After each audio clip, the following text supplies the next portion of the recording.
Kamusta sa lahat at maligayang pagdating sa Tongs Animex Recap. Sa mundong ito, ang mga tao ay naninirahan sa loob ng 50 metrong taas na mga pader upang ihiwalay ang kanilang mga sarili mula sa labas. Dahil sa labas ng pader, may mga naglalakihang mga Titan, lagi silang naghihintay na lamunin ang mga tao. Sa kagubatan, isang survey corps ang itinatag upang labanan ang mga Titan na ito. Sa sandaling ito, nagkaroon ng bangungot ang isang batang lalaki na nagngangalang Eren. Kaya ginising siya ni Mikasa, dahil oras na ng uwian nila.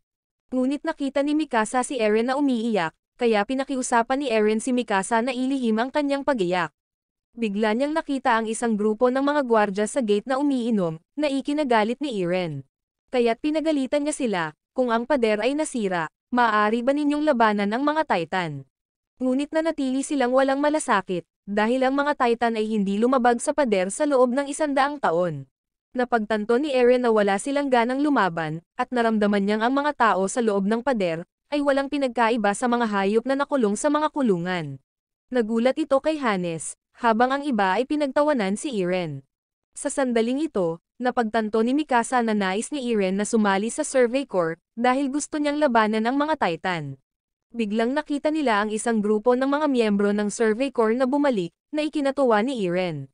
Ngunit nakita niyang lahat sila ay malubhang nasugatan. Hinahanap ng isang ina ang kanyang anak. Gayunpaman, ipinaalam sa kanya ng kapitan na siya ay namatay. Sinabi pa niya na walang kabuluhan ang mga sakripisyo ng Survey Corps sa pagkakataong ito, na ikinadismaya ng mga tao. Sa sandaling ito, umuwi sina Eren at Mikasa. Ipinahayag ng ama ni Eren, na kailangan niyang umalis para magtrabaho sa panloob na pader. Biglang sinabi ni Mikasa sa mga magulang ni Eren, na gusto ni Eren na sumali sa Survey Corps, na ikinagalit ng kanyang ina. Ngunit nais ni Eren na tuklasin ang labas ng mundo, hindi niya nais na manirahan sa loob ng pader magpakailanman. Gayunpaman, hindi siya pinigilan ng kanyang ama, at nangakong ipapakita niya kay Eren ang sikretong basement kapag bumalik siya, na ikinatuwa ni Eren. Ngunit hindi pa rin pumayag ang ina ni Eren. Sa sandaling ito, si Armin ay binubuli ng ilang mga thugs. Agad namang tumakbo si Eren para pigilan sila, ngunit nakita nila si Mikasa sa likod ni Eren, na ikinatakot nila. Pagsapit ng hapon, pinipigilan pa rin nina Armin at Mikasa si Eren na sumali sa Survey Corps, dahil hindi nasira ang pader sa loob ng 100 taon, kaya naniniwala si Armin na magiging ligtas ang mga tao sa loob. Bigla, kumidlat ang isang malaking kidlat. Nagulat ang lahat. Lumilitaw ang isang Colossus Titan. Agad nitong sinira ang pader. Ang lahat ay natakot, dahil ang matibay na pader, na nakatayo sa loob ng 100 taon, ay nawasak. Ang mga Titan ay nagsimulang pumasok sa mga pader. Napagtanto ni Eren na nasa panganib ang kanyang ina, kaya tumakbo siya pabalik.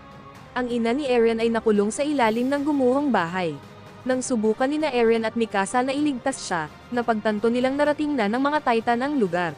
Sinabihan siya ng ina ni Eren na tumakbo, ngunit pinilit niyang manatili. Buti na lang at dumating si Hannes.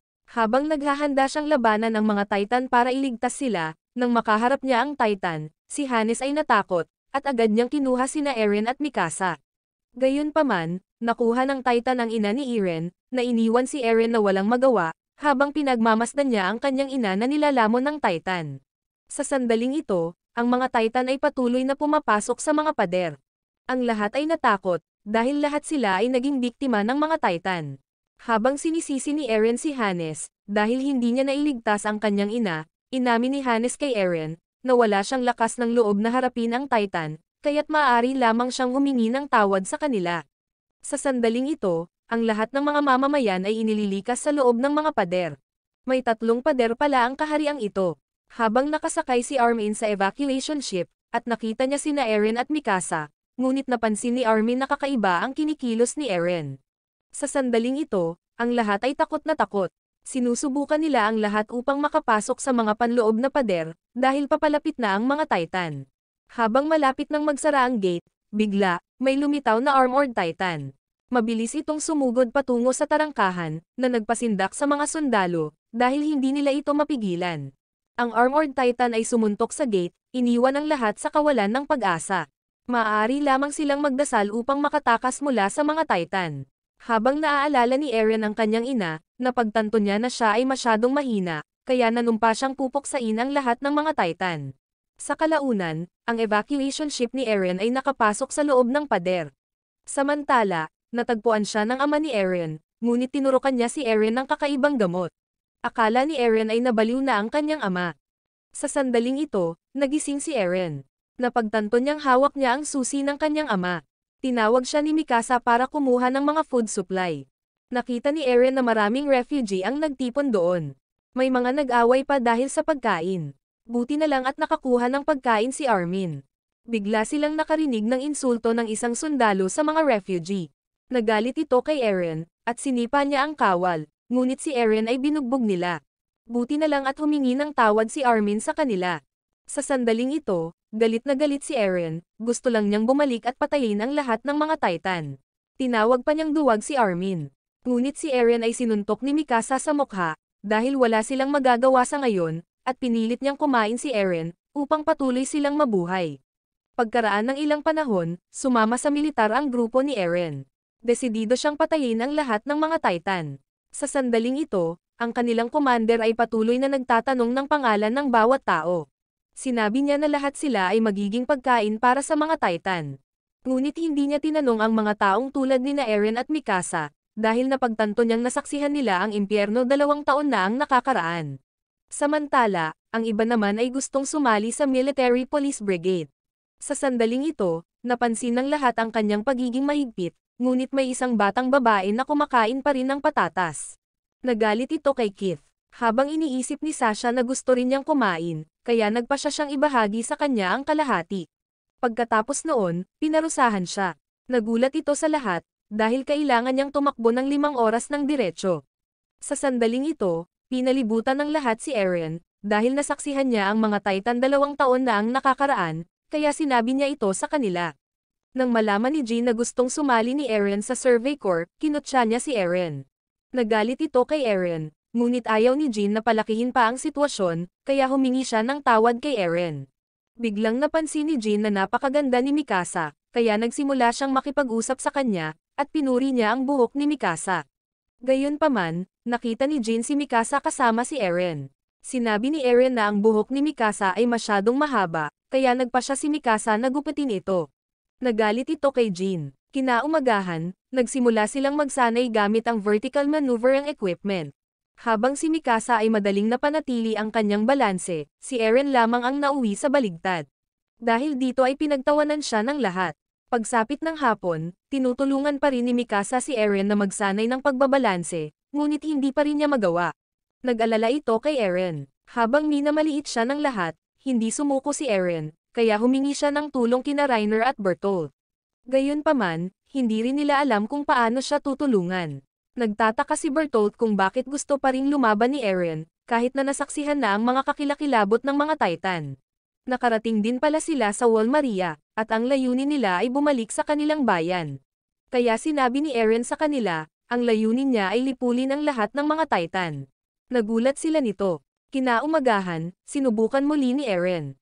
Kahit na wala siyang likas na talento, mayroon pa rin siyang determinasyon. Nang akala ni Eren ay nakabalanse na siya, bigla na naman siyang natumba. Dahil dito nawalan ng pag-asa si Eren. Ngunit napansin ni Keith na may isyu sa kanyang sinturon, kaya pinalitan niya ito ng bago para kay Eren. Sa hindi inaasahan, madaling nakabalanse si Eren sa pagkakataong ito. Sa wakas, nakapasa siya sa pagsusulit. Sa mga sumunod na araw, lalong naging matindi ang kanilang pagsasanay. Dahil dito ay pagod na pagod si Armin, kaya tinulungan siya ni Reiner. Napansin ng commander na labis na nagmamalasakit si Reiner sa kanyang mga kasama. Samantala, si Armin ay mahusay sa strategy, si Annie ay may mahusay na mga kasanayan sa pakikipaglaban, habang si Mikasa ay isang natatanging mandirigma, si Eren, bagaman hindi kapansin-pansin sa anumang lugar, ay determinado sa kanyang layunin. Sa sandaling ito, si Eren ay nagsasanay kasama si Reiner. Nadama ni Eren na ang pagsasanay sa hand-to-hand combat ay walang kabuluhan, dahil ang kanilang mga kaaway ay mga Titan. Ngunit naniniwala si Reiner na kailangan ng isang mahusay na sundalo na makabisado ang lahat, kaya sinabi niya kay Eren na makipag-spar kay Annie. Tinukso pa ni Reiner si Annie, na ikinagalit niya. Agad na pinatumba ni Annie si Eren. Natakot ito kay Reiner. Napakabilis, natagpuan niya ang parehong kapalaran ni Eren. Nagulat ito kay Eren. Lumalabas na ang galing ni Annie sa pakikipaglaban ay itinuro ng kanyang ama. Kaya ipinagpatuloy ni Eren ang pagsasanay kasama si Annie, ngunit patuloy siyang natalo ni Annie.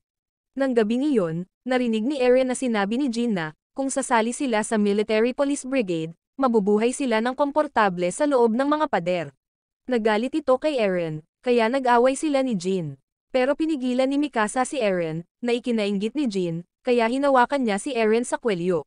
Sa hindi inaasahan, ginamit ni Eren ang pamamaraan ni Annie para ibaba si Jin. Nagulat ito sa lahat. Sa sandaling iyon, napansin ni Keith ang isang malakas na ingay mula sa dining hall, kaya hiniling niya sa kanila na magpaliwanag. Sa kabutihang palad, sinabi ni Mikasa na umutot si Sasha, na ikinatawa ng lahat, kaya't hindi pinarusahan sina Eren at Jin. Pagkatapos ng ilang oras na pagsasanay, dumating ang araw ng kanilang pagtatapos. Ang mga sundalo ay pipiliin na sumali sa 3 dibisyon. Sa sandaling iyon, nagulat ang lahat, dahil si Eren ay talagang sumali sa Survey Corps. Habang ang iba ay hindi naniniwala na matatalo ng mga tao ang mga Titan, tumanggi si Eren na hayaan ang mga tao na magpatuloy sa pagiging pagkain para sa mga Titan. Kaya determinado siyang lipulin ang lahat ng mga Titan. Pagkatapos nun ay tumakbo na palabas si Eren. Agad naman siyang hinabol nina Armin at Mikasa. Nagpasya si Armin na sasali rin siya sa Survey Corps.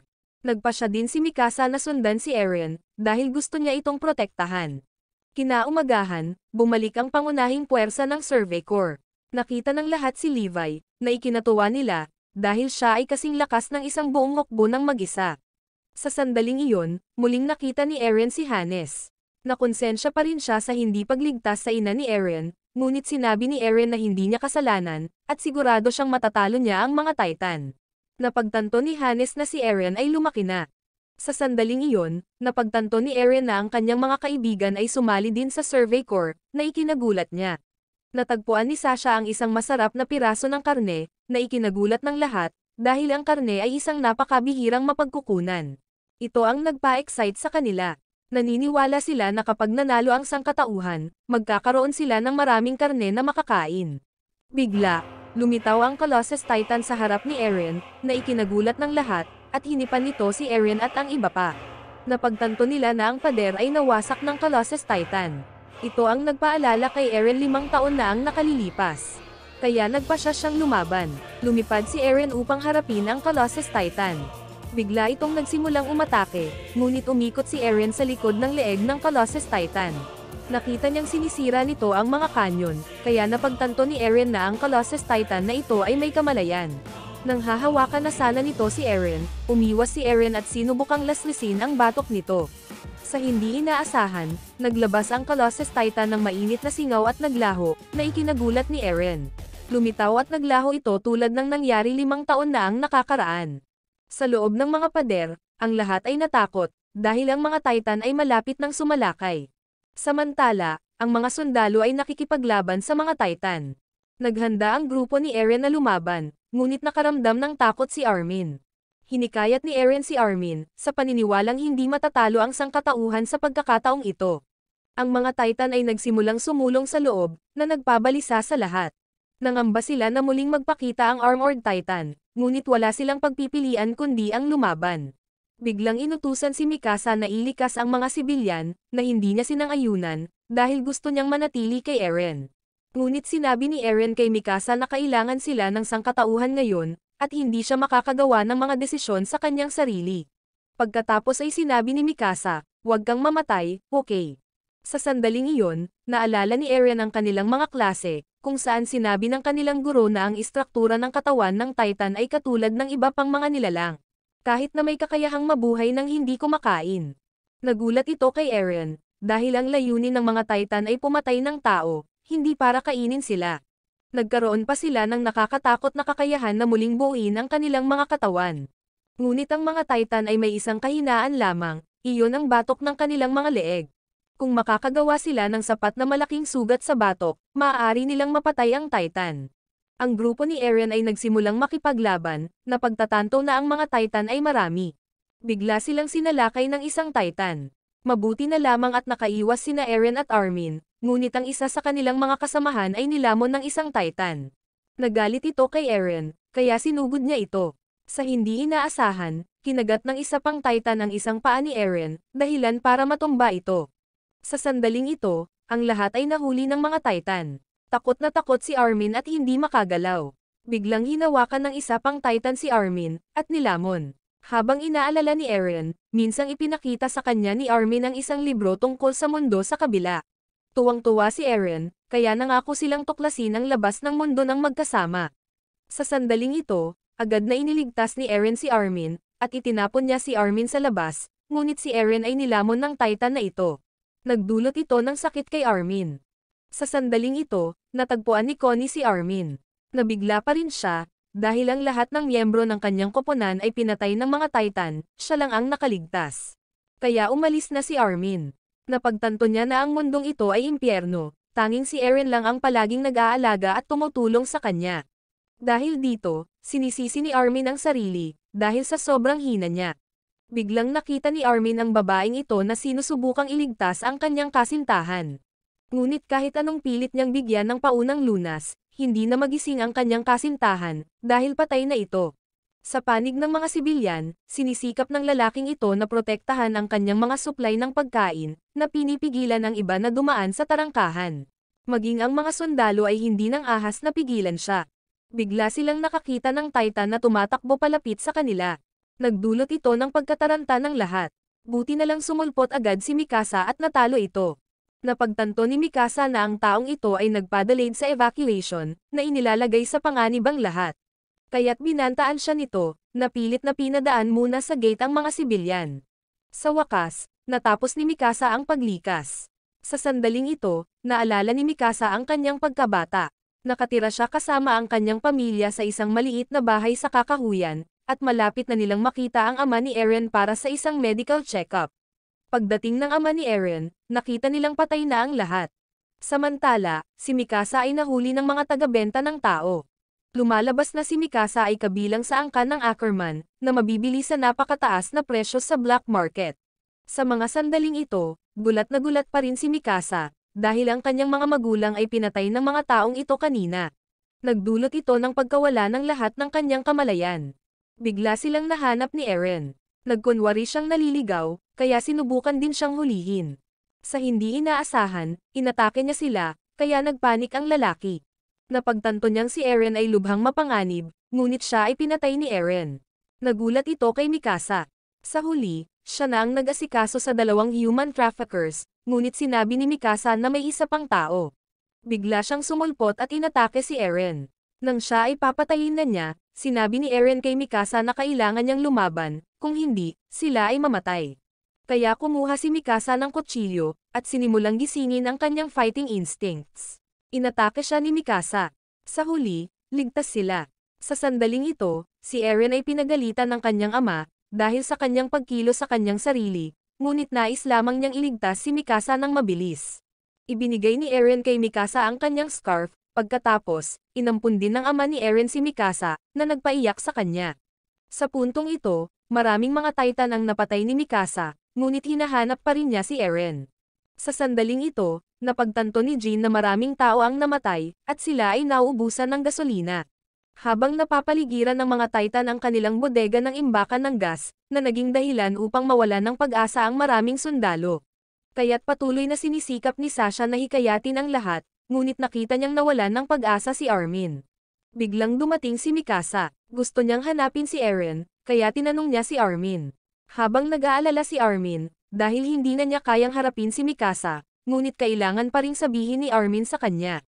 Nang malaman ni Mikasa na patay na si Eren, pinasigla niya si Armin at ang lahat, at determinado siyang patayin ang lahat ng mga Titan ng mag-isa, kaya umalis si Mikasa. Nakita ng lahat ang determinasyon ni Mikasa, na nakatulong sa kanila na mabawi ang kanilang espiritu, at nagpasya silang pumunta sa bodega ng imbakan ng gas ng magkasama.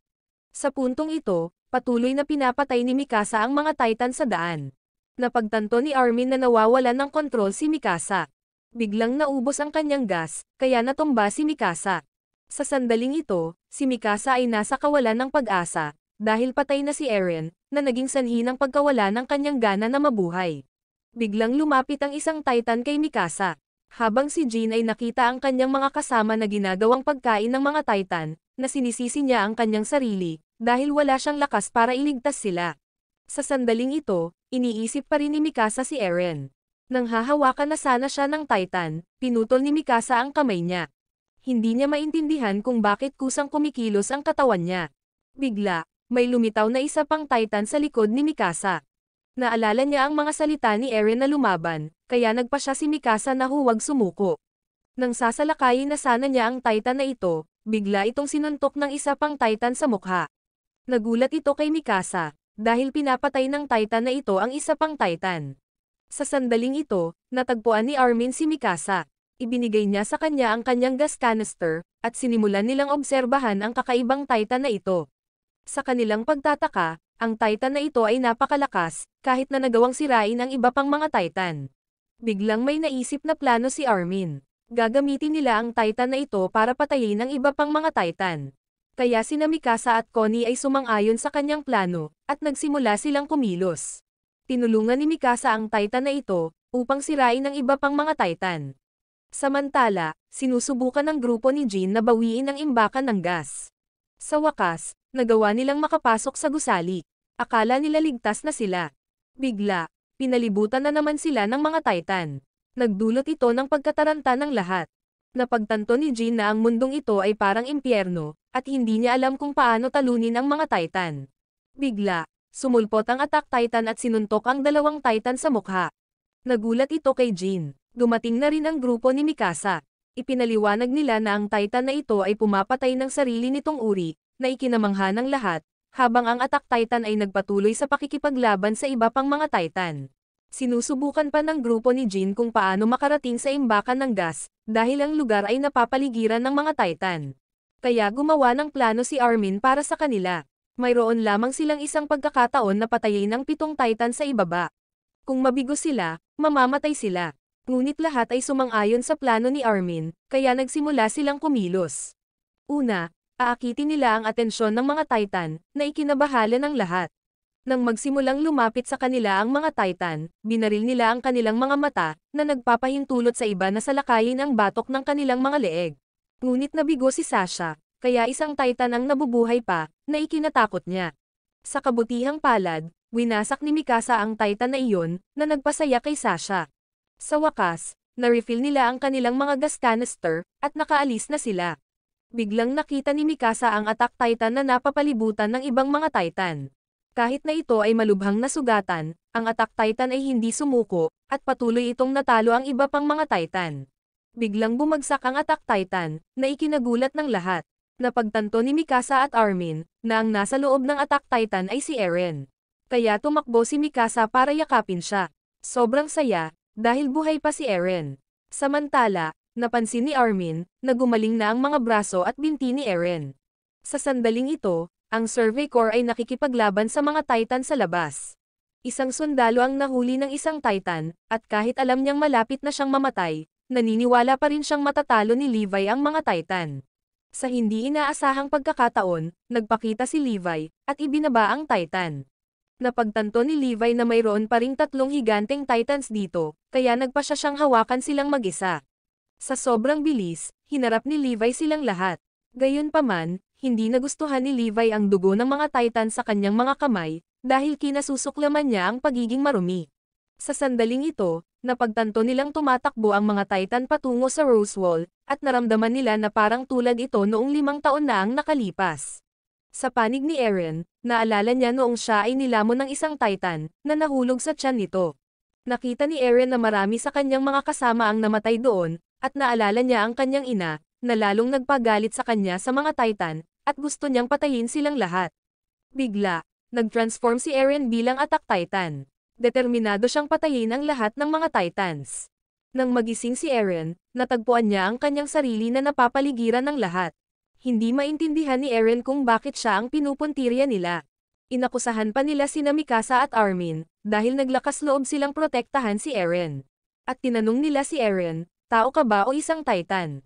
Nataranta ito kay Eren, at napag-isipan nilang lahat na si Eren ay isang Titan, na pumasok upang sirain ang sangkatauhan. Nagalit ito kay Mikasa, handa siyang patayin ang sino mang manakit kay Eren. Biglang sumigaw si Eren, tao ako. Pero gusto pa rin nilang patayin si Eren. Nagkataon, nakita ni Eren ang susi ng sikretong basement ng kanyang ama. Napag-alaman na may tinurok ang kanyang ama kay Eren kanina, at sinabihan siyang bawiin ang Wall Maria, dahil nasa basement na iyon ang lahat ng katotohanan. Sa pagkakataong iyon, pinaputukan nila ng kanyon si Eren, at biglang, kinagat ni Eren ang sariling braso. Tinulungan niya siyang mag-transform sa isang katawan ng Titan upang protektahan sina Mikasa at Armin, na naging sanhi ng takot sa lahat. Nang magising si Eren, napagtanto niyang nasa loob siya ng katawan ng Titan, kaya sinubukan niyang kumawala. Sa sandaling iyon, natatakpan sila ng ambon, kaya hindi sila napansin ng mga tao sa labas. Napagtanto ni Eren na ang sikreto ay nasa basement ng kanyang ama, kaya nagpa siya siyang bumalik sa kanyang tahanan. Desidido si Eren na buksan ang takip sa sikretong ito, upang mapuksa ang lahat ng mga Titan. Biglang dumugo ang ilong ni Eren. Napagtanto ni Armin na ang kapangyarihang ito ay nakakaapekto sa kanyang katawan, ngunit walang pakialam si Eren. Gustong sumama ni Mikasa kay Eren, ngunit hindi siya pumayag. Sa sandaling ito, gumawa ng plano si Eren, at hiniling sina Armin at Mikasa na tulungan siya. Napagtanto ni Armin na noon pa man ay pinagkakatiwalaan siya nina Eren at Mikasa, kaya nagpa siya siyang hikayatin ang lahat na tulungan si Eren. Sinabi ni Armin na hindi nila kaaway si Eren, dahil nakipaglaban siya sa mga Titan at nailigtas ang lahat, kaya magagamit nila ang kapangyarihan ni Eren para lumaban. Dahil dito, nagsimulang magtiwala ang lahat kay Eren. Ngunit hindi pa rin siya pinagkakatiwalaan ng komandante, at nag-utos siya ng pag-atake sa kanila. Nag-alala ito kay Armin, ngunit napagtanto niyang nagtiwala pa rin sa kanya sina Eren at Mikasa, kaya ipinakita ni Armin ang kanyang determinasyon sa lahat. Tinanggap niyang ipagsapalaran ang kanyang buhay, upang patunayan na ang kapangyarihan ni Eren ay makapagliligtas sa sangkatauhan. Ngunit gusto pa rin silang salakayin ng commander. Bigla, lumitaw ang pinakamataas na pinuno ng hukbo, at pinigilan niya ito. Pumayag siyang makinig sa plano ni Eren. Ang pangalan niya pala ay Pixis, ang highest-ranking commander ng Southern Territory. Sa sandaling iyon, nakinig siya sa plano ni Armin. Si Eren ay gagamit ng malaking bato upang isaksak ang butas sa pader. Bigla niyang tinanong si Eren, sigurado ka bang kaya mo ito? Kaya nangako si Eren na sasaksakin niya ang butas. Sa puntong ito, nagsimulang magtiwala si Pixis kay Eren. Kaya naman, pumayag siyang suportahan sila sa pagpapatupad ng plano. Samantala, ang ibang mga sundalo ay natakot, dahil ayaw nilang makipaglaban muli sa mga Titan. Mas pinili ng sundalong ito na mamatay dito, kaysa kainin ng mga Titan. Biglang inihayag ni Pixis, na ang kanilang misyon ay isaksak ang butas sa dingding, at gagamitin ni Eren ang kanyang Titan power, para isaksak ang butas. Nagulat ang lahat. Habang ginagawa ni Armin ang plano, hihikayatin nila ang mga Titan sa isang sulok ng pader, para alalayan si Eren sa pagdadala ng bato. Ngunit marami pa rin ang hindi naniniwala kay Eren, dahil naisip nila na imposible para sa kanya na mag-transform bilang isang Titan. Dahil dito, marami sa kanila ang gustong umalis. Ngunit hindi sila pinarusahan ni Pixis, dahil ang mga natatakot sa Titans, ay hindi kailanman makakalaban sa kanila, at ang kanilang mga pamilya ay makakaranas ng parehong takot. Dahil dito naisip ng mga sundalo ang kanilang mga pamilya, kaya nagpasya silang manatili. Sa sandaling iyon, naghanda sila para sa labanan. Nakahanda na rin ang grupo ni Eren. Desidido silang magtagumpay. Kaya ang grupo ni Eren ay tumatakbo patungo sa bato, habang ang iba ay hinihimok ang mga Titan sa sulok ng pader. Nang marating ni Eren ang bato, nag-transform siya sa Attack Titan, na ikinagulat ng lahat. Bigla, inatake ni Eren si Mikasa. Napagtanto ng lahat na nawawalan na ng kontrol si Eren. Pero sinubukan pa rin ni Mikasa na gisingin si Eren. Gayunpaman, hindi narinig ni Eren si Mikasa, kaya ipinagpatuloy niya ang pag-atake sa kanya, ngunit sa huli ay nasuntok niya ang kanyang sarili sa mukha. Sa sandaling iyon, papalapit na ang mga Titan, na naging dahilan upang magduda ang lahat sa plano ni Eren. Sa panig ni Armin, napagtanto niyang may problema ang grupo ni Eren, kaya tumakbo siya para tumulong. Samantala, may mga taong gustong iwanan si Eren, dahil napagtanto nilang walang kabuluhan ang pananatili doon. Ngunit nagtiwala pa rin kay Eren ang kanilang komandante, dahil siya lamang ang pag-asa ng sangkatauhan. Kaya nagpa siya silang subukang magtiwala kay Eren. Pinigilan nila ang mga Titan na makalapit sa kanya. Samantala, naabutan ni Armin si Eren na nakaupo pa rin. Hindi niya alam ang ginagawa ni Eren. Sa panig ni Mikasa, sinusubukan pa rin nilang pigilan ang mga Titan, ngunit napakarami sa kanila. Napagtanto ni Mikasa na ang mga Titan ay dinadala kay Eren. Bigla, nagpa siya si Armin na gisingin si Eren, at sinaksak ang batok ng Titan, na naging sanhi ng sakit ni Eren. Nang mga sandaling iyon, nananaginip pa rin si Eren tungkol sa kanyang pamilya, at narinig niyang tinatawag siya ni Armin, ngunit nakulong pa rin siya sa loob ng panaginip, kaya hindi niya naintindihan ang sinasabi ni Armin. Samantala, sinusubukan pa rin ng grupo ni Mikasa na pigilan ang mga Titan. Biglang na-stuck ang mga kagamitan ni Jin, kaya hindi siya makakalipad, na naglagay kay Jin sa panganib. Sa kabutihang palad, nakapagtago siya sa isang bahay, at may nakita siyang kagamitan sa labas. Samantala, pilit pa rin ginigising ni Armin si Eren. Sinabi niya na isang araw ay galugarin nila ang mundo sa kabila, na naging sanhi ng paggising ni Eren. Napagtanto niya kung ano ang dapat niyang gawin. Sa sandaling ito, parami ang mga Titan na dumarating sa butas. Nakita ni Jin na umalis ang Titan, kaya tumakbo siya palabas para kunin ang gamit. Sa hindi inaasahang pagkakataon, bumalik ang Titan.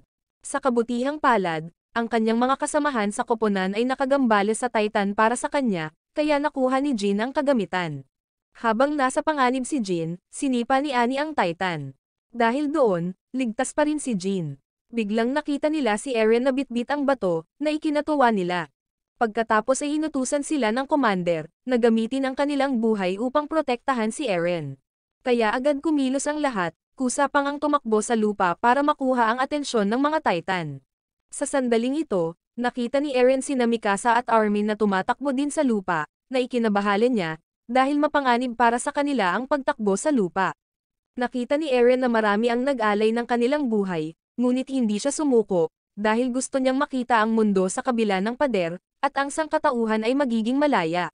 Kaya wala siyang choice kundi ang ituloy ang laban. Bigla, isang Titan ang humarang sa daanan ni Eren. Tumakbo si Mikasa at ibinaba ito, pinayagan si Eren na ihagis ang malaking bato sa butas.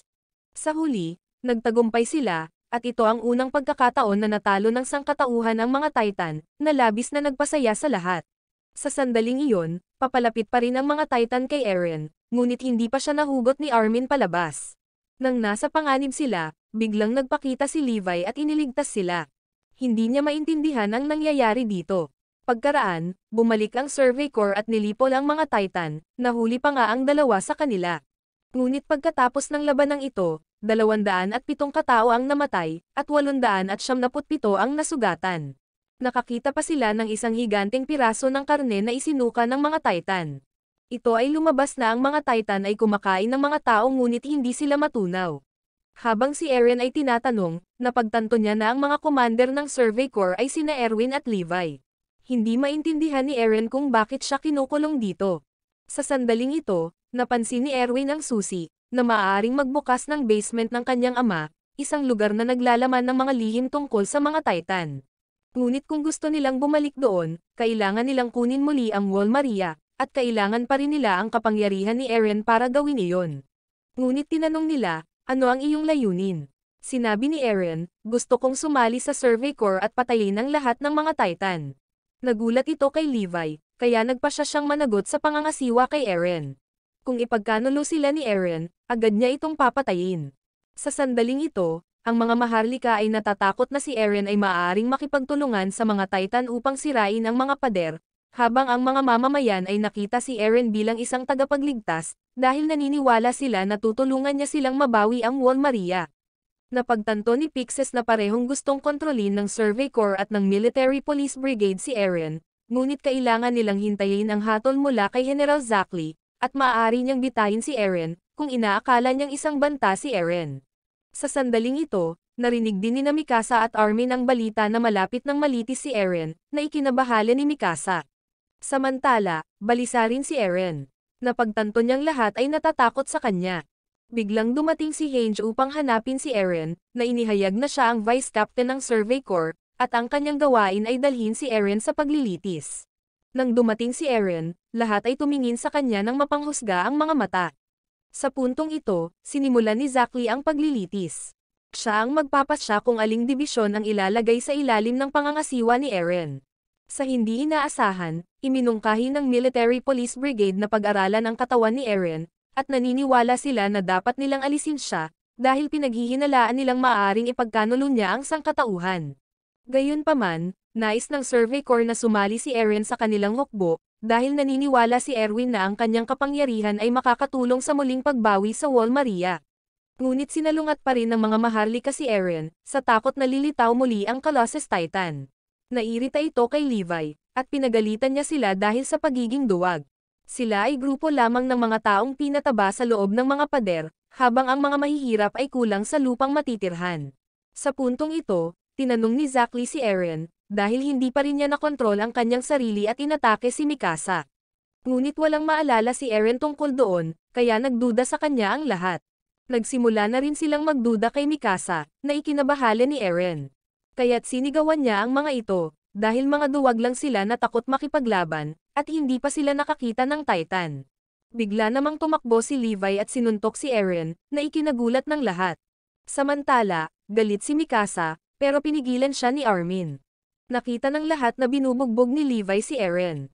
Natakot sila, dahil maaari siyang maging isang Titan at patayin sila. Pinapatunayan pala ni Levi sa kanila, si Eren ay hindi panganib sa sangkatauhan. Bigla namang nagsuggest si Erwin na i-monitor ni Levi si Eren, kaya pumayag naman si Zack Lee. Dahil doon, nakasali si Eren sa Survey Corps. Ito pala ay lahat ng kanilang plano. Habang ninanamnam ni Hange ang isa sa mga nalagas na ngipin ni Eren, ngunit napagtanto niyang tumubo ito kaagad. Kinaumagahan ay dinala si Eren sa base ng Survey Corps. Dito nakilala ni Eren ang mga piling miyembro ng Survey Corps. Lahat sila ay mahuhusay na sundalo at nakapatay ng maraming Titans. Kaya napagtanto ni Eren, kung siya ay naging isang Titan, kahit sino ay maaaring pumatay sa kanya. Sa oras na ito, nakita ni Levi na masyadong marumi ang base, kaya inutusan niya ang lahat na linisin ito. Habang naramdaman ni Eren na si Levi ay isang taong masunurin sa batas, sinabi sa kanya ni Petra, si Levi ay hindi isang perpektong bayani. Siya ay maikli, maliit, at hindi madaling lapitan, dahil si Levi ay nagmula sa background ng mga underworld thugs.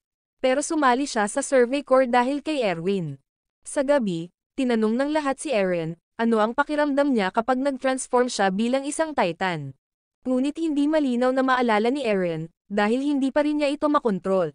Biglang dumating si Hange. Hiniling niya kay Eren na tulungan siya sa isang eksperimento sa dalawang nakunan na Titans, na nagpatuwa sa kanya. Ngunit hindi alam ni Eren kung anong uri ng eksperimento ang gusto niyang gawin, na ikinabahala ng iba at umalis. Sa puntong ito, sinabi ni Hange kay Eren ang tungkol sa kanyang mga eksperimento. Lumalabas na dati ay sinubukan ni Hange ang kanilang mga kakayahan sa komunikasyon. Bagamat patuloy silang kinakausap ni Hange, gusto lang nilang kainin si Hange. Pinangalanan pa niya ang dalawang Titan na sina Sonny at Bean. Sa mga sumunod na araw, ipinagpatuloy niya ang pag-aaral sa kanila. Natuklasan ni Hange na hindi nila kailangang kumain o huminga, at ang tanging enerhiya na kailangan nila ay sikat ng araw. Umiyak pa siya habang pinapahirapan ang mga Titan, dahil nakita niya ang mga ito bilang kanyang mga alagang hayop. Sa puntong ito, hindi maintindihan ni Eren kung bakit nabighani si Hange sa mga Titan. Lumalabas na siya ay palaging interesado sa mga katawan ng mga Titan, dahil ang kanilang mga katawan ay mas magaan kaysa sa kanilang aktwal na masa. Kaya't napagtanto ni Eren na ang Survey Corps ay ibang-iba, dahil lahat sila ay mga tao na nagtakda ng kanilang isip sa isang layunin.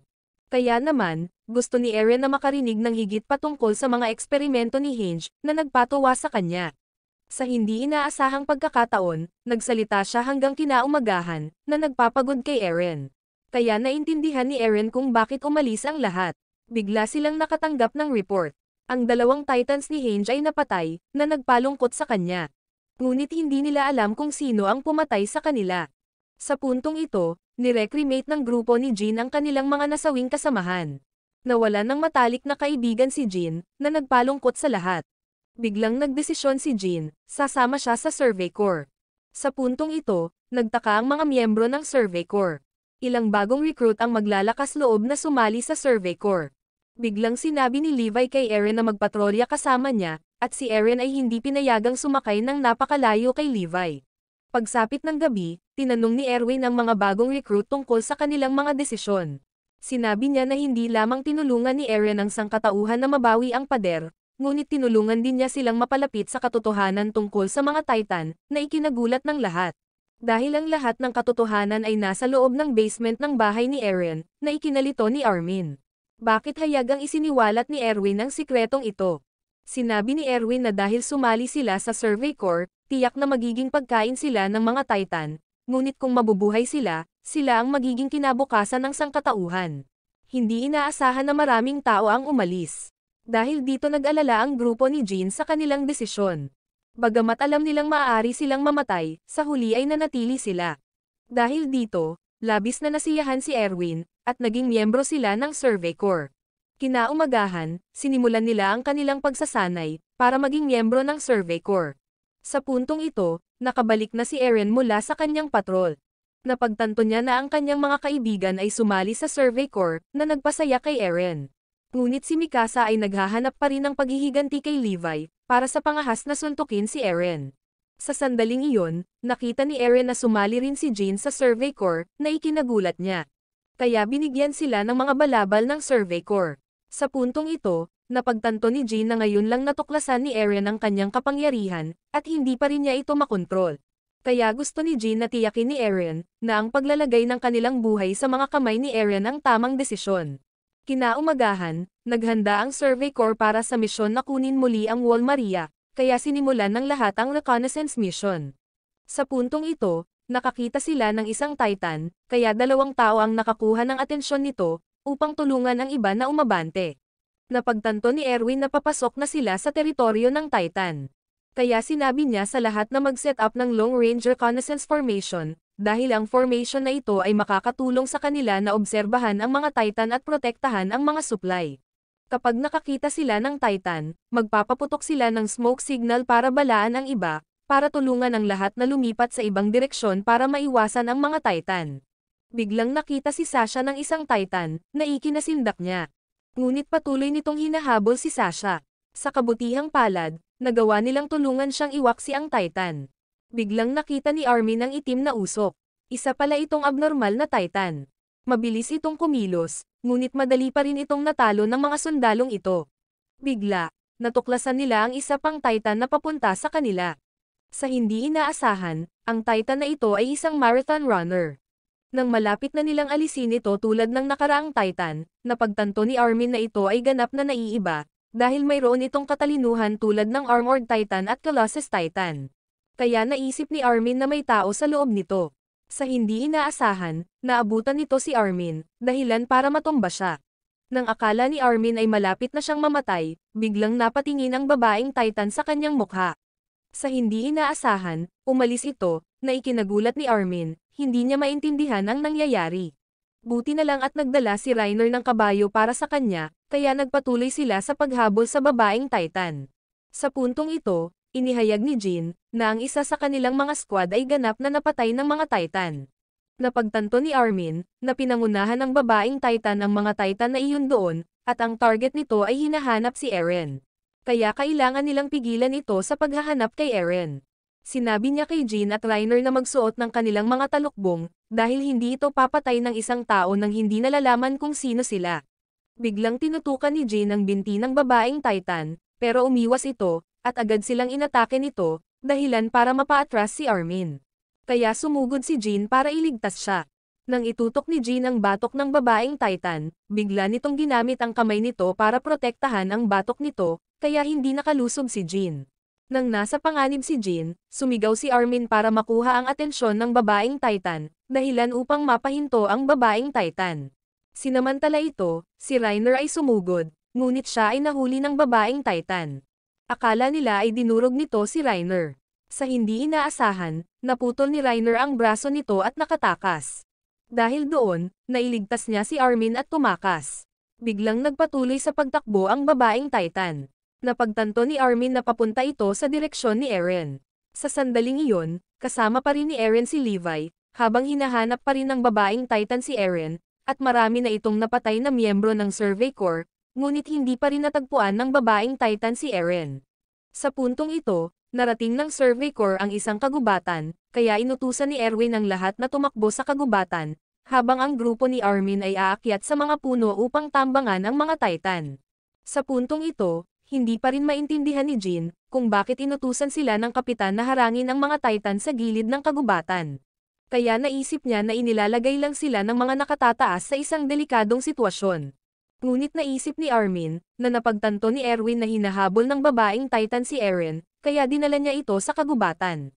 Samantala, hindi maintindihan ni Eren kung bakit nila binago ang plano, dahil sa kagubatan, madali silang tambangan ng mga Titan.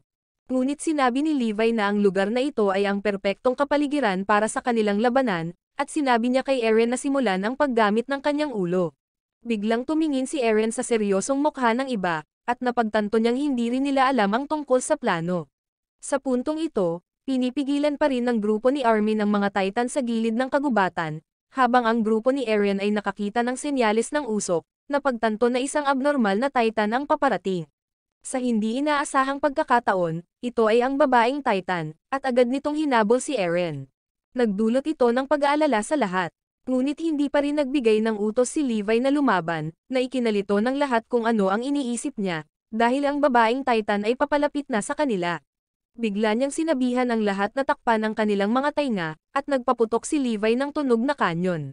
Gusto pala niyang kumalma ang lahat, dahil ang misyon nila ay protektahan si Eren, kaya kailangan nilang magpatuloy sa pagtakbo. Samantala, nakita ni Eren ang mga reinforcement na pinapatay ng babaeng Titan, na ikinabahala niya, dahil napakaraming tao ang nagsakripisyo para protektahan siya. Ayaw ipagpatuloy ni Eren ang pagsunod sa mga utos, at nagpasya siyang gamitin ang kanyang kapangyarihan sa Titan para lumaban. Kaya sinabi ni Levi na si Eren ay isang halimaw lamang na kumikilos sa mga emosyon, at sinabi niya kay Eren na piliin kung magtitiwala sa kanyang sarili o magtitiwala sa Survey Corps. Sa sandaling iyon, naalala ni Eren, na kanina ay sinubukan nilang gumawa ng paraan para makontrol ni Eren ang kanyang kapangyarihan. Kaya't sinabi ni Hange kay Eren na bumaba sa isang balon, upang maiwasang mawalan ng kontrol si Eren. Ngunit nang sinubukan ni Eren na mag-transform bilang isang Titan, kahit ilang beses niyang kagatin ang kanyang kamay, hindi pa rin siya nakakapag-transform. Nagdulot ito ng pag-aalala sa lahat, dahil kung si Eren ay hindi maaaring mag-transform sa isang Titan, ang plano na muling kunin ang Wall Maria ay mawawalan ng kabuluhan. Biglang nabitawan ni Eren ang kutsara. Nang mapulot niya ito, hindi sinasadya, nag-transform siya bilang isang Titan. Sa kabutihang palad, nagawa ni Eren na ihinto ang kanyang pagbabago sa oras. Ngunit napagtanto niyang lahat ay pinupuntirya siya, at patuloy nilang sinisisi si Eren, dahil hindi pa rin sila nagtitiwala sa kanya. Biglang tuwang-tuwang tumakbo si Hange, dahil nakita niya ang braso ni Eren na Titan. Nang hilahin ni Eren ang kanyang braso, nagsimulang mawala ang Titan. Sa gabi, natuklasan ni Hange, na ang kutsara ni Eren ay buo pa rin, kaya't napagtanto niya, ang kondisyon para kay Eren na mag-transform sa isang Titan, ay kailangan niyang magkaroon ng isang malinaw na layunin. Sa puntong ito, napagtanto ng lahat na hindi nila naiintindihan si Eren, kaya sinimulan nilang kagatin ang kanilang mga kamay, at napagtanto nila na ang pagpapadugo sa kanilang sarili tulad ni Eren ay hindi madali. Ito pala ang kanilang paghingi ng tawad sa kanya, at sinabi nila kay Eren na magtiwala sa kanila. Sa puntong ito, nagpasya si Eren na huwag mag-transform sa isang Titan, at patuloy siyang sumunod sa mga utos. Sa hindi inaasahang pagkakataon, bumilis ang babaeng Titan. Napagtanto ni Eren na ang lahat ay nagtiwala kay Levi. Biglang nahulog ang babaeng Titan sa bitag ni Erwin. Pinaputukan nila ito ng mga sibat, dahilan para hindi makagalaw ang babaeng Titan. Napagtanto ni Eren ang kanilang plano ay upang makuha ang babaeng Titan. Sa pagkakataong iyon, patuloy ang pag-uutos ni Erwin na atakihin ito. Samantala, pinipigilan pa rin ng grupo ni Armin ang mga Titan sa gilid ng kagubatan. Napagtanto ni Jean na ang layunin ni Erwin ay makuha ang tao sa loob ng babaeng Titan. Maging ang mga kasamahan ni Eren ay hindi alam ang planong ito, dahil hinala ni Erwin na mayroong isang espiya sa kanilang hanay. Ngunit naramdaman ni Eren na ang planong ito ay magbubuwis ng napakaraming buhay, habang napagtanto ni Armin, na ang taong makakamit ang isang mahalagang bagay, ay ang taong handang iwaksi ang kanilang pagkatao. Sa sandaling iyon, nag-utos si Erwin ng pag-atake sa babaeng Titan. Sa hindi inaasahan, maaari nitong magpatigas ng kamay, na hinaharangan ang pag-atake ni Levi, kaya nagpasya si Erwin na barilin ang braso nito. Samantala, si Levi ay napuno ng pagkamuhi sa babaeng Titan, dahil marami na itong napatay sa kanyang mga kasama. Biglang sumigaw ang babaeng Titan, kaya napatakip ang lahat sa tenga. Samantala, narinig din ng grupo ni Armin sa labas ang hiyawan. Sa hindi inaasahang pagkakataon, sumugod ang mga Titan sa kagubatan, na ikinagulat ng lahat. Kaya nag-utos si Erwin na barilin ang babaeng Titan. Napagtanto ng lahat na ang babaeng Titan lang ang pinupuntirya ng mga Titan. Agad silang nagsanib puwersa para pigilan sila. Ngunit ang mga Titan na ito ay napakarami, patuloy nilang nilalamon ang babaeng Titan. Napagtanto ni Erwin na may mali, kaya nagutos siya ng retreat. Sa puntong ito, ang babaeng Titan ay tuluyan ng nilamon ng mga Titan. Napagtanto ni Erwin na tinalikuran na ng taong iyon ang lahat para protektahan ang impormasyon. Habang ang lahat ay nagsimulang umatras, napagtanto ni Erwin na ang tao sa loob ng babaeng Titan ay buhay pa, kaya sinabi niya kay Levi na hanapin siya. Sa team ni Eren, may nakita silang kahina-hinalang figura. Bigla niya silang inatake, na ikinagulat ng lahat. Sa sandaling ito, napagtanto ni Erwin, na sila ay nabigo dahil hindi nila inasahan ang kakayahan ng babaeng Titan na ipatawag ang mga Titan. Nagsimula na pala maghinala si Erwin na may espiya sa militar 5 taon na ang nakararaan. Habang iniisip ni Armin, ang espiya ay isa sa mga bagong recruit na nagtapos kasama niya. Samantala, hinahabol pa rin ng espiya si Eren, na ikinagulat ng lahat. Biglang nag-transform ang tao bilang babaeng Titan, at patuloy niyang hinabol si Eren. Nang mag-transform na si Eren sa kanyang Titan form para lumaban, pinigilan siya ng team ni Petra.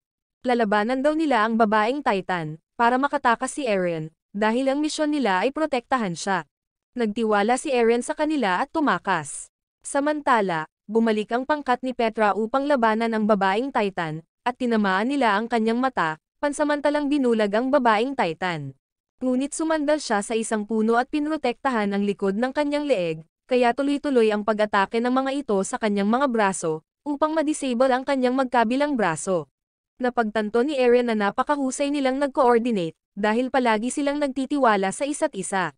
Nang malapit na nilang tapusin ang babaeng Titan, bigla, nagsimula siyang mag-counter-attack, dahilan para mag-alala si Eren, dahil pinapatay niya ang lahat. Nakita ni Eren na namatay ang kanyang mga kasamahan, na ikinagalit niya, kaya nag-transform si Eren bilang isang Titan, at agad na inatake ang babaeng Titan. Ngunit ang babaeng Titan ay kumilos ng napakabilis, madaling nakaiwas sa mga pag-atake ni Eren.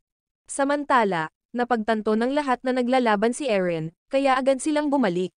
Sa sandaling ito, nakita ni Levi na namatay ang kanyang mga kasamahan sa koponan, ngunit hindi siya nagpakita ng emosyon. Habang nahuli ni Eren ang babaeng Titan, napagtanto niya, na dahil pinili niyang magtiwala sa kanyang mga kasamahan, namatay sila. Dahil kung sa simula pa lang ay lumaban na siya, hindi mangyayari ito, na sinisisi ni Eren ang kanyang sarili. Kaya determinado siyang maghiganti sa babaeng Titan. Sa hindi inaasahan, agad niyang sinaktan si Eren. Ngunit mabilis na tumayo si Eren, at sinuntok ang babaeng Titan. Gayunpaman, umiwas siya. Kahit na ginamit niya ang hardening para hampasin ang mukha ni Eren, hindi sumuko si Eren, sinuntok niya ang babaeng Titan. Pero napagod din si Eren. Nang kumuha ng fighting stance ang babaeng Titan, nagulat si Eren, at natalo siya nito. Sa sandaling ito, kinaladkad ng babaeng Titan si Eren mula sa kanyang anyo na Titan, at agad siyang sinimulang lamunin.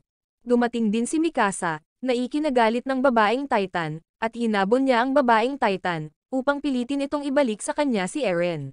Ngunit ginamit ng babaeng Titan ang hardening para protektahan ang kanyang leeg, kaya hindi siya masasaktan ng espada ni Mikasa. Biglang inatake ng babaeng Titan si Mikasa. Sa kabutihang palad, nailigtas siya ni Levi sa tamang oras. Sa puntong ito, napagtanto nilang pagod na ang babaeng Titan. Tinanong niya, patay na ba si Eren? Pero sabi ni Mikasa, buhay pa si Eren, dahil ang layunin ng babaeng Titan ay makuha si Eren. Hinabol ni Levi ang babaeng Titan para iligtas si Eren. Nang salakayin siya ng babaeng Titan, umikot si Levi at sinaksak siya sa mata. Napakabilis ng kanyang pag-atake, kaya bumagsak ang babaeng Titan. Ang babaeng Titan ay wala ng panahon para gumamit ng hardening. Nakita ni Mikasa na nahulog ang braso ng babaeng Titan, kaya tinutukan niya ang kanyang leeg. Ngunit ito ay naging isang decoy lamang. Sa kabutihang palad, nagawa ni Levi na iligtas si Mikasa, at tinamaan niya ang bibig ng babaeng Titan. Dahil doon, nailigtas niya si Eren, kaya nagutos si Levi ng retreat. Biglang nakita ni Levi ang babaeng Titan na umiiyak. Sa puntong ito, ligtas si Eren, at naghahanda ang lahat na bumalik, ngunit nakita ni Mikasa na napakarami sa kanilang mga kasamahan ang namatay. Kaya sinimulan nilang kolektahin ang mga bangkay ng mga sundalo upang ibalik sa kanilang mga pamilya. Gayunpaman, may ilang mga bangkay na hindi na nakuha. Kaya naman, nagpa siya si Erwin na iulat na nawawala sila. Ikinagalit nito ang dalawang sundalo, dahil iyon ang mga katawan ng kanilang mga kaibigan. Ngunit ang mga katawan na iyon ay nasa tabi ng mga Titan, at ang pagkuha sa kanila ay magdulot ng higit pang pinsala. Nakita nila ang lamig kina Erwin at Levi, kaya hindi sila komportable. Habang pabalik ang Survey Corps, biglang may nakita silang dalawang Titan na humahabol sa kanila. Ang dalawang sundalo pala na ito ay hindi sumunod sa utos. Nang malagay sila sa panganib, sa kabutihang palad, nagawang iligtas ni Mikasa ang isa sa kanila. Ngunit hinahabol pa rin ng isang Titan ang Survey Corps, kaya inutusan sila ni Levi na iwan ang ilan sa mga bangkay. Kahit na ayaw nila, wala silang pagpipilian kundi gawin ito. Sa wakas, lahat ay nakatakas sa mga Titan. Sa puntong ito, humingi ng paumanhin ng isa sa mga sundalo kay Levi, ngunit iniabot ni Levi sa kanya ang isang piraso ng tela na may sagisag. Ganito pala ang pagkakaalala niya sa mga nasawing kasamahan niya. Sa puntong ito, nagising si Eren, at napagtanto niyang napakaraming tao ang namatay sa pagprotekta sa kanya, kaya sinisisi ni Eren ang kanyang sarili. Sa sandaling ito, nakabalik na ang Survey Corps. Ngunit napagtanto ng mga sibilyan na nabigo ang misyon, at sinisi nila ang Survey Corps na walang silbi. Nagalit ito kay Eren. Ngunit nang makita niya ang tuwang-tuwa na mga mukha ng mga bata, hindi niya alam kung ano ang sasabihin. Samantala, nang mabalitaan ng mga sibilyan na namatay ang kanilang mga anak, nawalan sila ng tiwala sa Survey Corps. Ngunit sa panig ng Military Police Brigade, kasama si Annie, ang mga bagay ay ganap na naiiba. Masyadong komportable ang buhay nila dito. Maging ang mga commander ng Military Police Brigade ay nag-aalala lamang sa kasiyahan sa kanilang sarili, iniiwan ang lahat ng maliliit na gawain sa kanilang mga nasasakupan. Kahit na nakikita ng lahat ang katiwalian dito, tinanggap pa rin nila ang sitwasyon. Sa puntong ito, ang koponan ni Annie ay nasa isang patrol mission, nang bigla nilang natuklasan ang dalawang kapitan na nagbebenta ng mga ilegal na armas. Sinubukan silang pigilan ng isang sundalo, ngunit agad siyang binugbog ng mga ito. Dahil subordinate nila siya, wala siyang magawa. Buti na lang at pinigilan sila ni Annie. Dahil ayaw nang lumaki pa ang sitwasyon, kaya umalis na sila. Dahil dito, nakaramdam ng kawalan ng kakayahan ng sundalo, dahil wala siyang lakas ng loob na gumawa ng anuman. Sinisi niya ang sarili niya na sumabay sa agos. Samantala, nasisiyahang panoorin ni Annie ang mahinang inaanod ng agos.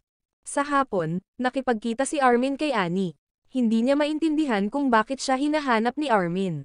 Lumalabas na gusto ni Armin ang tulong ni Annie na tulungan si Eren na makatakas, habang naghahanap siya ng ebidensya para sa paparating na paglilitis ni Eren. Ngunit tumanggi si Annie, kaya nagpatuloy si Armin na akitin siya. Buti na lang pumayag siya. Pagkatapos nito, pinamunuan niya ang grupo ni Eren upang maiwasang maakit ang atensyon. Natuklasan pala ni Armin ang isang lihim na daanan, na makakatulong sa kanila na makatakas sa labas.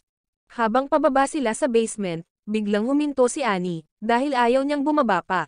Ngunit hinikayat siya ni Eren na sumama sa kanya. Napagtanto pala ni Annie na sinusundan siya, at si Armin ang nagplano nito. Hinala ni Armin na si Annie ang pumatay sa dalawang test na Titans, at napagtanto niya, na si Annie ang babaeng Titan. Sa puntong ito, napagtanto ni Annie na nalantad siya, na labis na ikinatuwa niya. Nang malapit na siyang mag-transform sa isang Titan, lumitaw ang lahat at pinigilan siya. Sa hindi inaasahan, sa singsing ni Annie, mayroong isang maliit na kutsilyo, at pinutol niya ang kanyang sariling kamay upang mag-transform sa isang Titan, na ikinagulat ng lahat. Sa sandaling ito, naalala ni Eren, kanina, si Erwin ay nakakalap ng impormasyon mula sa lahat, at nakilala niya kung sino ang babaeng Titan. Kaya't nagsimula ng magplano si Erwin na akitin ang babaeng Titan. Sa puntong ito, nag-transform si Annie bilang isang Titan, at agad niyang sinubukang hulihin si Eren. Napagtanto ni Armin na alam ni Annie na nagsisinungaling siya sa simula, kaya ngayon, kailangan nilang ipatupad ang kanilang pangalawang plano. Ibig sabihin, mag-transform si Eren bilang isang Titan para labanan si Annie. Ngunit nang kagati ni Eren ang kanyang kamay, hindi siya makapag-transform bilang isang Titan. Nag-alala ito kay Eren. Napagtanto ni Mikasa na hindi pa rin tinanggap ni Eren ang ideya na labanan si Annie. Dati pala, hindi pa rin naniniwala si Eren na si Annie ang babaeng Titan. Kahit na ipinaliwanag sa kanya ni Armin, si Annie ang pinakahinala. Napansin din pala ni Mikasa na ang pakikipaglaban ng babaeng Titan ay halos kapareho ng kay Annie, pero ayaw pa ring maniwala ni Eren. Kaya nagpa siya sina Armin at Mikasa na maghiwalay para maakit si Annie. Nag-alala ito kay Eren, dahil nasa panganib sila. Biglang bumagsak ang posisyon ni Eren. Agad na sinugod ni Mikasa si Annie, para payagan si Armin na iligtas si Eren, ngunit siya ay malubhang nasugatan. Nakita ni Annie si Eren, kaya gusto niya itong hulihin, ngunit pinigilan siya ni Mikasa at ng iba pa. Sa sandaling ito, tumakbo rin si Jin para tumulong. Napagtanto niya na si Eren ay nag-aalangan ng labanan si Annie, na ikinagalit ni Jin, dahil si Eren ang pag-asa ng sangkatauhan. Sa puntong ito, bumalik din sina Armin at Jin para tulungan ang lahat, at inakit nila si Annie. Habang nasa sabik si Hange sa kanyang bitag, nahulog si Annie sa kanyang bitag, na naging dahilan upang hindi makagalaw si Annie. Akala nila ay nahuli na siya, ngunit nakatakas si Annie, at agad itong tumakbo palayo. Habang inaalala ni Eren ang pagkamatay ng kanyang mga kasamahan sa koponan at ng kanyang ina, napagtanto niya kung gaano kalupit ang mundong ito.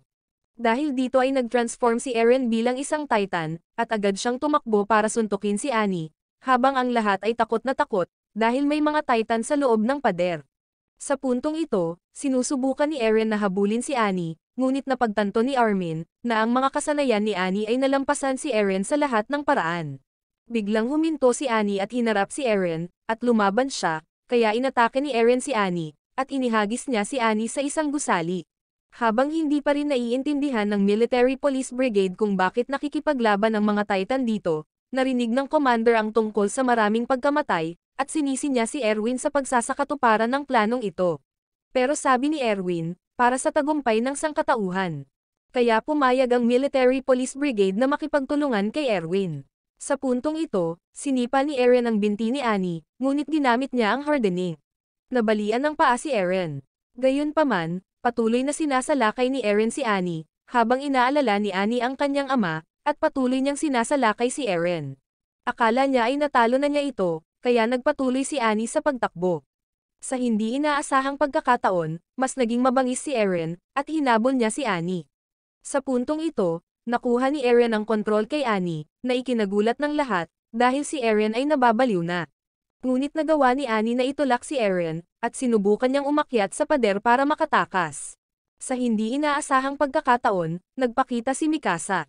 Agad niyang pinutol ang mga daliri ni Annie, dahilan para mahulog si Annie, at naalala niya ang pangako niya sa kanyang ama, na babalik siya sa kanya. Sa sandaling ito, nahuli ni Eren si Annie. Napagtanto ng lahat na kakainin na siya ni Eren. Nang ma-expose ang katawan ni Annie mula sa kanyang Titan form, bigla, ginamit niya ang hardening, at hinigop niya ang Titan body ni Eren. Sa kabutihang palad, nailigtas siya ni Levi sa oras. Sa wakas, natapos ang labanan. Nang magising si Eren, nakita niya ang katawan ni Annie na nababalot ng kristal, ngunit hindi nila ito kayang sirain. Bagamat nahuli nila si Annie, hindi nila makuha ang impormasyon mula sa kanya. Sa puntong ito, gumaling na si Eren. Napagtanto ni Armin na si Eren ay nagdalawang isip na hulihin si Annie noon. Habang si Erwin ay naniniwala, na may iba pang mga Titan na nakakalusot dito, kaya't patuloy nilang hahanapin ang mga ito. Maraming salamat sa panonood, sana nag-enjoy ka sa anime na ito. Mag-subscribe at pindutin ang notification bell upang updated ka lagi sa mga bagong video na mai-upload namin, at para makatutok sa higit pang Tagalog anime recap, magkita tayo sa susunod.